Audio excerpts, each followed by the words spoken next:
Crypto risky नाही, अज्ञान risky आहे. हे ऐकल्यावर तुमचं क्रिप्टो बद्दलचं मत बदलणार. आजच्या जगात सगळं डिजिटल झालंय. मूव्हीज, पेमेंट, शॉपिंग सगळं. मग पैसा डिजिटल का नाही? तिथेच क्रिप्टो येतं. क्रिप्टोमध्ये तुमच्या पैशावर तुमचंच नियंत्रण. कोणतंही बँक बंद, कोणती टायमिंग नाही. 24/7 मनी ॲक्सेसेबल. सो क्रिप्टो एक ग्लोबल सिस्टम आहे. तुम्ही भारतात बसून US, दुबई, युरोप कुठेही व्हॅल्यू ट्रान्सफर करू शकता सेकंड्समध्ये. आपल्या पैशाची व्हॅल्यू दरवर्षी कमी होत जाते. पण काही क्रिप्टो असेट्स लिमिटेड आहेत, म्हणून महागाईपासून संरक्षण मिळतं. आज जसं इंटरनेटने जग बदललं, तसंच ब्लॉकचेन क्रिप्टो पुढचं दशक बदलणार आहेत.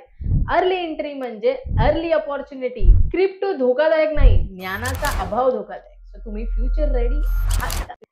हा व्हिडिओ केवळ एज्युकेशनल आणि इन्फॉर्मेशनल पर्पजसाठी आहे. हे कोणत्याही प्रकारचा फायनान्शियल इन्व्हेस्टमेंट किंवा ट्रेडिंग ॲडवाइस देत नाही. मी सेबी रजिस्टर्ड फायनान्शियल ॲडवायझर नाही आणि या व्हिडिओमध्ये दिलेली कोणती माहिती ही पर्सनल रिकमेंडेशन समजू नये.